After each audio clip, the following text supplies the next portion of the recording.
What's going on, YouTube? I promise you, I didn't buy a Cybertruck, okay? This is a demo, not a demo, but a loaner that I got because I dropped off one of our Teslas for service. Anyways, I wanted to make this video just to give you guys my own take on whether do I think, is this a truck, is it not a truck? I'll tell you what, if a Honda Ridgeline is considered a truck, in my opinion, then anything goes, okay? Some of you might not agree with me on that one, but it's just my opinion. Listen, the way I see it, if it has a bed, it's a truck, okay? This is coming from somebody who sold trucks in Texas. Let me tell you something that I learned from people who buy trucks. Not all of them.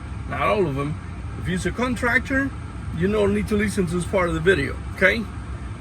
There's a lot of people that buy a truck or buy multiple trucks in their lifetime, and they might be those on the comment section of every video or Cybertruck video or whatever funky truck that comes out and they criticize it. They be the ones on the comment section, oh my God, 300 miles, no. I drive 500 miles in the first half of the day for work. That kind, that probably only had an F-150. And that F-150, I promise you that the only thing that truck sees on their bed is a can of paint from Home Depot and a 2x4 once a year. Those are the ones though that be on the comment section again, like japping and japping and japping. Listen, those little truck things that you do, you can perfectly do them with the Cybertruck. I don't need to go into details of the space on the bed and all of that. Again, that's just my take on this subject when it comes to the Cybertruck. Why did I put this little video together? Because some of you that know me personally here in LA and knew that at one point I wanted to get into one of these always asking, what do you think of the Cybertruck? Have you driven it? Yes, I've got the chance to get a demo for a couple of days.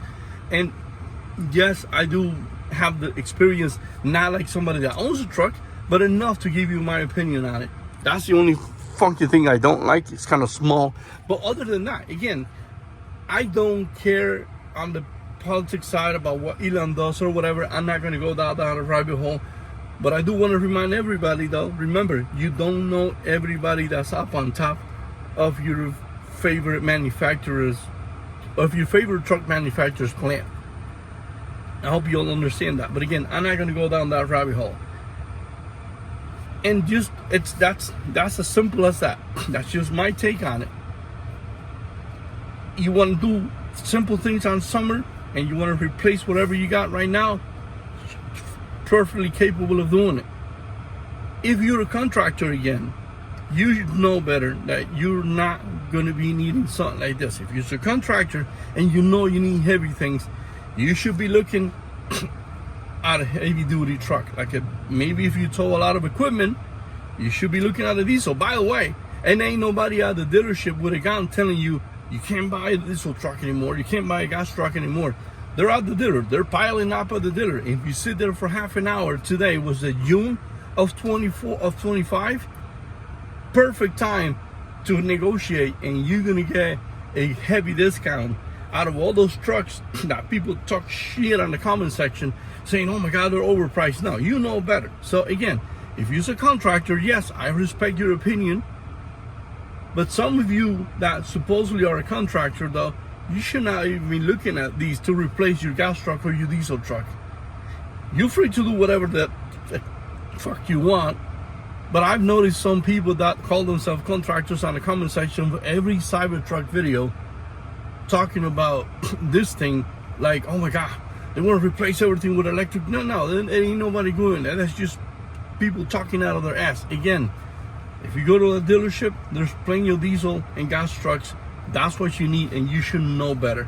I feel like some people like that on the comment section of every Cybertruck video, they just want to talk shit or repeat what their friend said, just in case their friend or their co-worker sees them on the comment section on YouTube, you can agree with them. That's just the world we're living in today. Again, it is comfy on the inside. Yes, it is weird. I know it's weird. Listen, this reminds me of that time where the H2 came out. When the Hummer H2 came out, there was a ton of people talking crap about it. Remember, people hated it back then because it's a gas vehicle. Now it's electric and people still hate it. So you'll never be right. But when the H2 came out, it was a square thing that everybody hated.